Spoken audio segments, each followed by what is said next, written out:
নমস্কার বন্ধুরা, আমি ঋতু। আপনারা দেখছেন লার্নিং উইথ ঋতু। এইখানে দ্বিতীয় পর্যায়ক্রমিক পরীক্ষা 2026 ক্লাস 7-এর একটি মডেল জিওগ্রাফি প্রশ্ন আলোচনা করা হলো।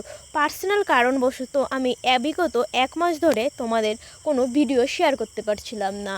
এখন থেকে প্রমিস করছি যে রোজ দিনই তোমাদের কোনো না কোনো স্কুলের পরীক্ষার মডেল প্রশ্নগুলো আমি আমার এই ছোট্ট ইউটিউব চ্যানেলটিতে আলোচনা করব। ইন্দোনেশিয়ার কাকাতুয়া কি? ভারতের একটি পর্বতবেষ্টিত মালভূমি হলো কি? প্লাবনভূমি ও বদ্বীপ সৃষ্টি হয় কোন নদীতে?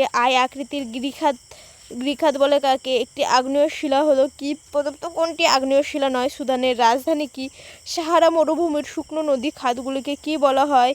এই পৃথিবীর দীর্ঘতম নদীর নাম কি? আফ্রিকার নাতিশীতোষ্ণ তৃণভূমিকে কি বলে?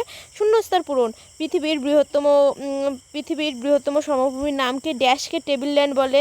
ড্যাশ নদীতে সারা বছর জল থাকে না। আর মরুভূমির সারিবদ্ধ উটকে কি বলা হয়? পৃথিবীর বৃহত্তম নদীপথ কোনটি? আর একের জন্য এগুলো পড়বে যে লোয়ের সমভূমি কি দ্বারা গঠিত হয়? ভারতের সাতপুরা কি জাতীয় পর্বত?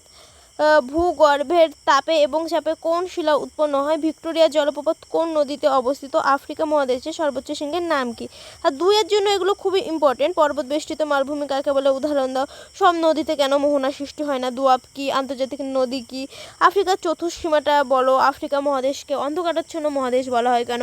বহুমুখী পরিকল্পনা কাকে বলা হয়?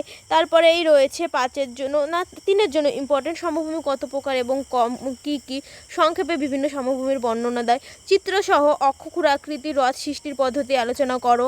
মানব জীবনে নদীর প্রভাব আলোচনা করো। পাললিক শিলা এবং রূপান্তরিত শিলার পার্থক্য লেখো। আফ্রিকা মহাদেশের জলবায়ুর বৈচিত্র্যের কারণ কি? আফ্রিকার 3টি নদীর দৈর্ঘ্য, উৎস এবং মোহনা লেখো। সাহারা মরুভূমির ভূমিরূপ সম্পর্কে লেখো।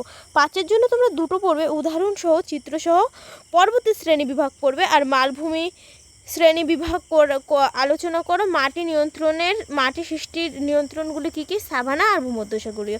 যদি আমার ভিডিওটি ভালো লাগে তাহলে অবশ্যই লাইক, কমেন্ট, শেয়ার আর সাবস্ক্রাইব করে পাশে থাকবে।